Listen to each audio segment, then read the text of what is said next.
بسم اللہ الرحمن الرحیم۔ السلام علیکم۔ صحیح مسلم کتاب ایمان کے بیان میں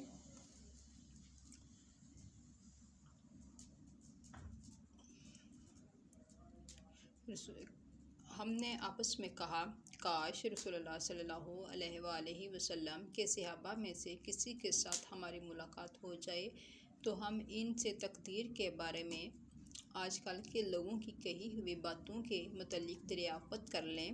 توفیق الہی سے ہمیں حضرت عبداللہ بن عمر بن خطاب رضی اللہ تعالیٰ عنہما مسجد میں داخل ہوتے ہوئے مل گئے۔ میں اور میرے ساتھی نے ان کو درمیان میں لے لیا۔ ایک ان کی دائیں طرف تھا اور دوسرا ان کے بائیں طرف۔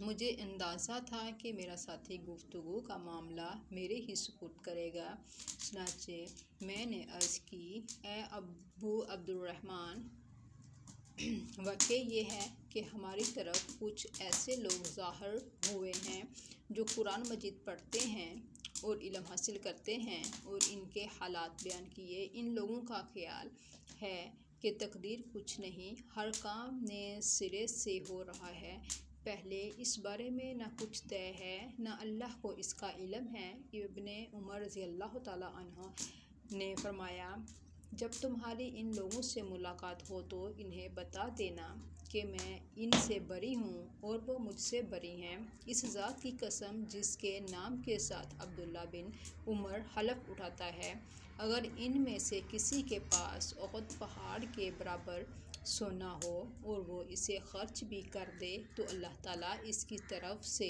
اس کو قبول نہیں فرمائے گا جہاں تک کہ وہ تقدیر پر ایمان لے آئے۔ پھر کہا، میرے والد عمر بن خطاب رضی اللہ تعالیٰ عنہ نے بتایا، ایک دن ہم رسول اللہ صلی اللہ علیہ وآلہ وسلم کی خدمت میں حاضر تھے کہ اچانک ایک شخص ہمارے سامنے نمودار ہوا۔ اس کے کپڑے انتہائی سفید اور بال انتہائی سیاہ تھے۔ اس پر سفر کا کوئی اثر دکھائی دیتا تھا، نہ ہم میں سے کوئی اسے پہچانتا تھا، حتیٰ کہ وہ آ کر نبی کریم صلی اللہ علیہ وآلہ وسلم کے پاس بیٹھ گیا اور اپنے گھٹنے آپ کے گھٹنوں سے ملا دیے اور اپنے ہاتھ آپ صلی اللہ علیہ وآلہ وسلم کی رانوں پر رکھ دیے اور کہا، اے محمد صلی اللہ علیہ وآلہ وسلم، مجھے اسلام کے بارے میں بتائیے۔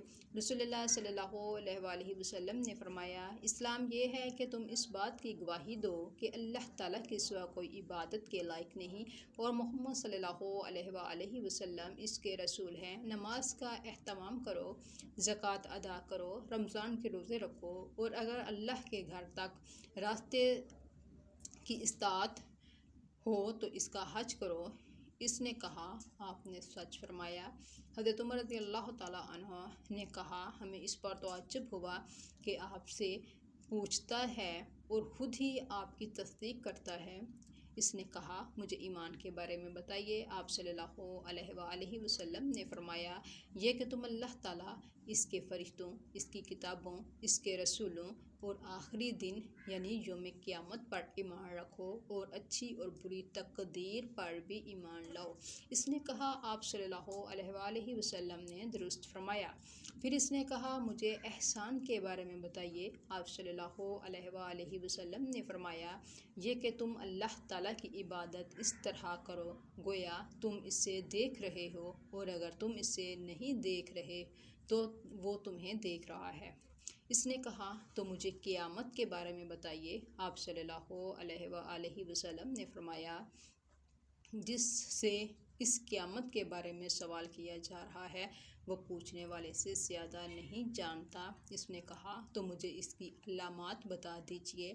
آپ صلی اللہ علیہ وآلہ وسلم نے فرمایا، علامات یہ ہیں کہ لونڈی اپنی مالکہ کو جنم دے، اور یہ کہ تم ننگے پاؤں، ننگے بدن، محتاج بکریاں چرانے والوں کو دیکھو کہ وہ اونچی سے اونچی عمارتیں بنانے میں ایک دوسرے کے ساتھ مقابلہ کر رہے ہیں۔ حضرت عمر رضی اللہ تعالیٰ عنہ نے کہا، پھر وہ سائل چلا گیا۔ میں کچھ دیر اسی عالم میں رہا، پھر آپ صلی اللہ علیہ وآلہ وسلم نے مجھ سے کہا، اے عمر، تمہیں معلوم ہے کہ پوچھنے والا کون تھا؟ میں نے عرض کی، اللہ اور اس کا رسول زیادہ آگاہ ہیں۔ آپ صلی اللہ علیہ وآلہ وسلم نے فرمایا، وہ جبرائیل علیہ السلام تھے، تمہارے پاس آئے تھے، تمہیں تمہارا دین سکھا رہے تھے۔